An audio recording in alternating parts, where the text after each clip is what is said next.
झारखंड एक ऐसा राज्य जहां हजारों नहीं लाखों स्टूडेंट हर दिन अपने सपने को पूरा करने के लिए संघर्ष करते हैं। आज हम बात करने वाले हैं एक ऐसी ही समस्या की जो धीरे धीरे नहीं लगातार साल दर साल छात्रों का भविष्य खा रही है, और ये समस्या है स्कॉलरशिप की समस्या। अब आप सोच रहे होंगे स्कॉलरशिप तो सरकार देती है गरीब छात्रों की मदद के लिए, तो फिर इसमें कौन सी समस्या है? देरी की समस्या है, लापरवाही की, और सबसे बड़ी समस्या है जिम्मेदारी से भागने की। आइए अब इसके बारे में हम लोग जानते हैं विस्तार पूर्वक से।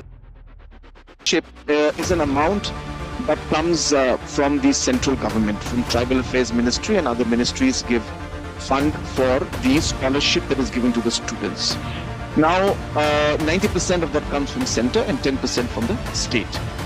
Now when the scholarship comes in, this is linked to the bank account and details of the individual beneficiary, which means that the money doesn't necessarily come to us directly. It goes straight into the accounts of the different beneficiaries.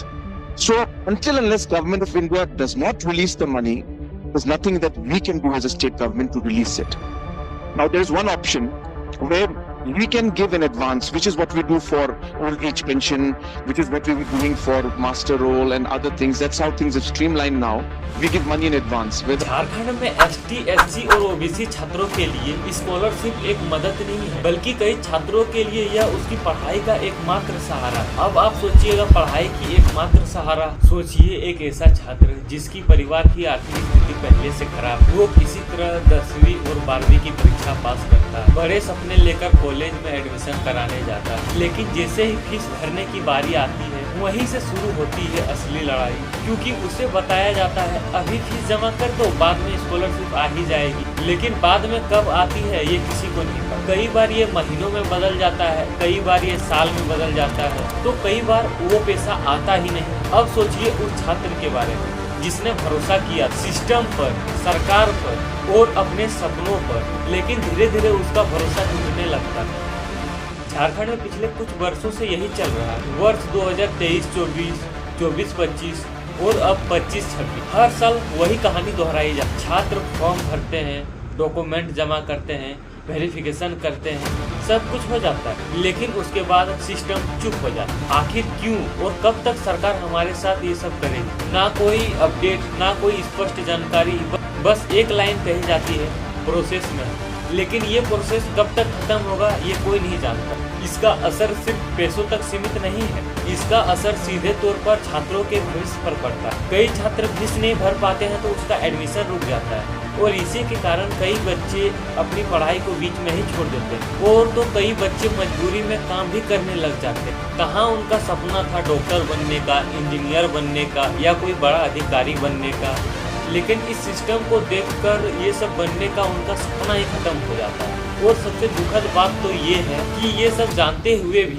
कोई ठोस कदम नहीं उठाया जाता। हाल ही में कुछ छात्रों ने आवाज उठाई जैक ऑफिस के बाहर जाकर।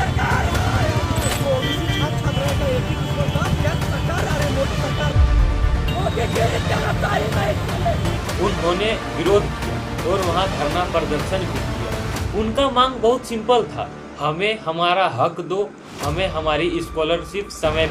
लेकिन सवाल ये है, क्या विरोध करने से ये समस्या खत्म हो जाए या फिर ये भी कुछ दिनों की खबर बनकर फिर से दब जाए? अब यहाँ कुछ इम्पोर्टेंट सवाल उठते हैं। आखिर ये समस्या बार बार क्यों हो रही है? क्या सरकार के पास पैसे की कमी है, या वे चाहते हैं कि हम पढ़ लिख के कुछ ना बने, या फिर सिस्टम में कोई बड़ी गड़बड़ी है?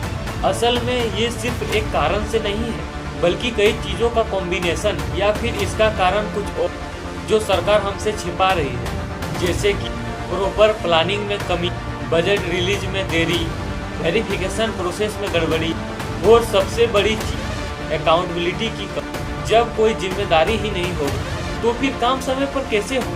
और इसका नुकसान कौन उठाता है? ना तो नेता, ना तो कोई अधिकारी, बल्कि वे छात्र जो सबसे ज़्यादा कमजोर हैं, सबसे ज़्यादा लाचार हैं, और जिसे इसकी सबसे ज़्यादा आवश्यकता है। कहाँ जाएंगे ऐसे छात्र? अब जरा सोचिए, अगर यह समस्या किसी बड़े प्राइवेट कॉलेज में या किसी अमीर वर्ग के साथ होती तो क्या तब भी इतनी ही देरी होती? जवाब है शायद नहीं।